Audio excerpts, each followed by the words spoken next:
I don't know what it is. I can't, struggling to grip the club. My ring finger and pinky finger can't grip it. So it's not, the club is kind of, it was just, my fingers would come loose. It was kind of numb. So I don't know what the deal is, but hopefully figure it out. Did that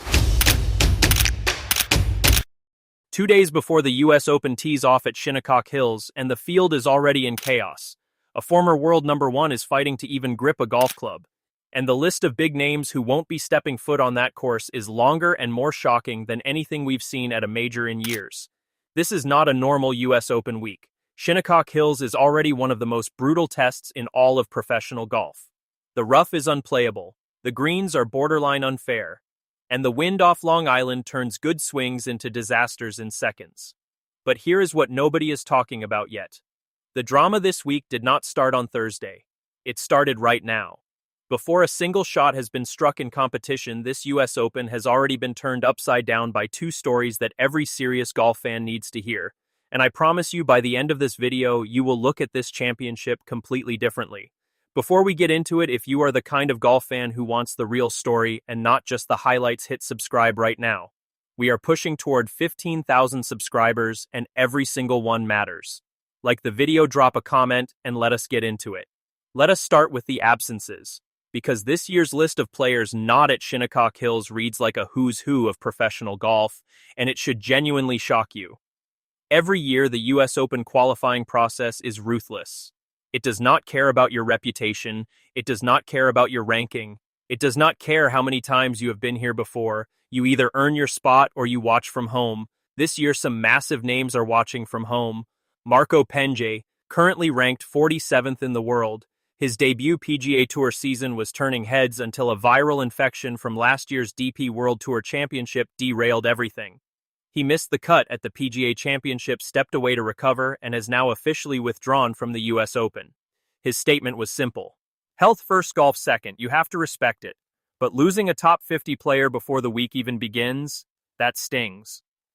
Tony Finau. This one hits different.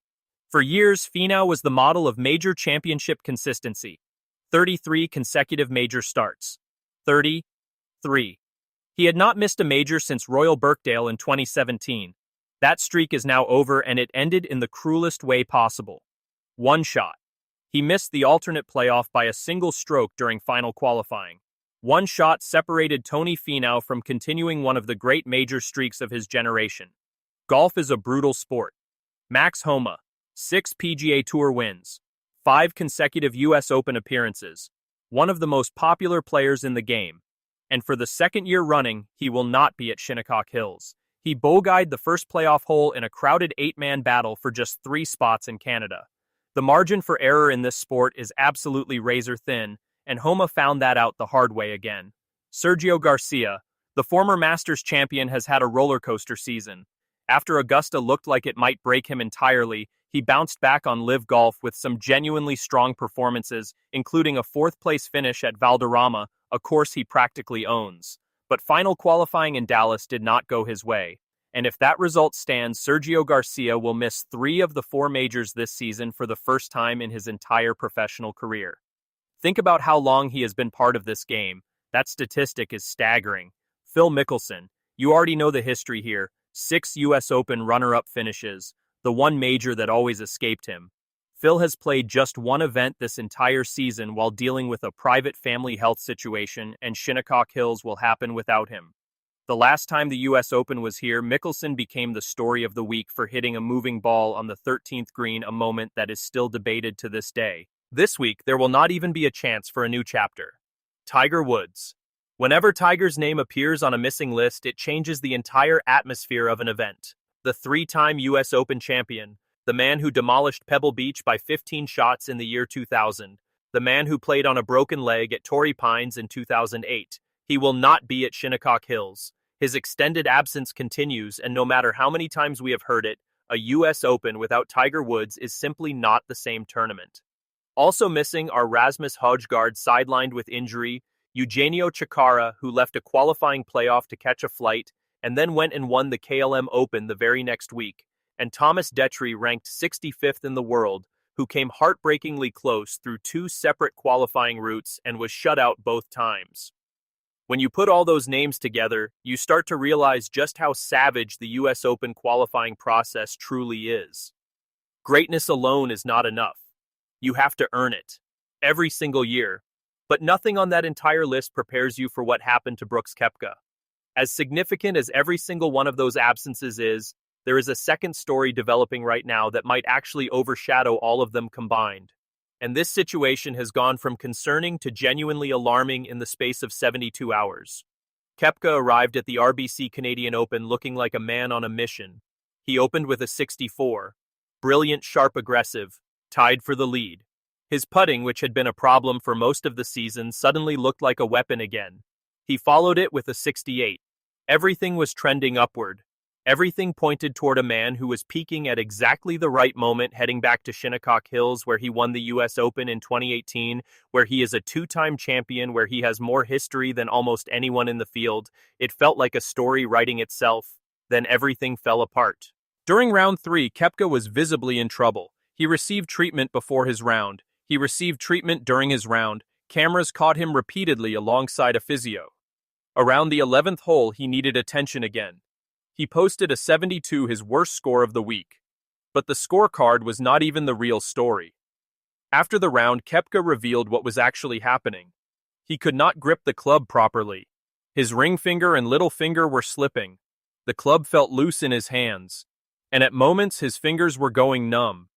And the part that should send a chill through every golf fan paying attention right now is this. He had no idea what caused it. He felt completely fine warming up in the gym.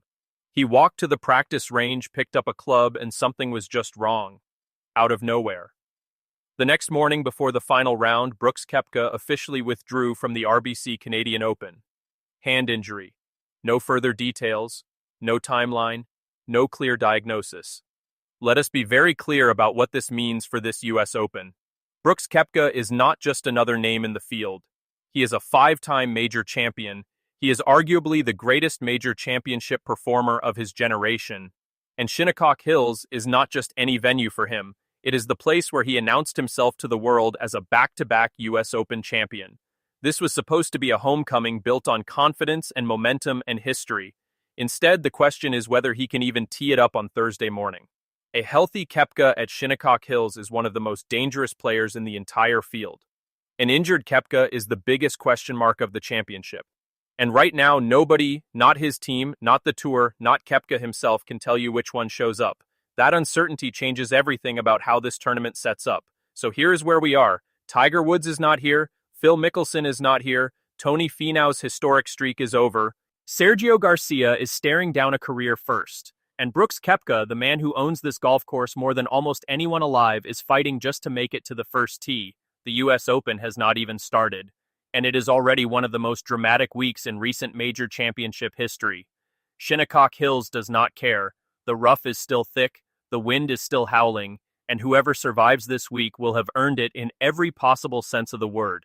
Thursday cannot come soon enough. I want to know 2 things from you in the comments right now. Which absence hits hardest, Tiger, Finau, or someone else on that list?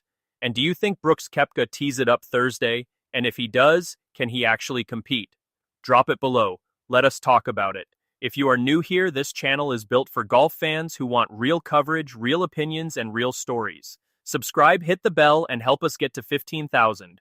We are just getting started. Enjoy the US Open. I will see you in the next one.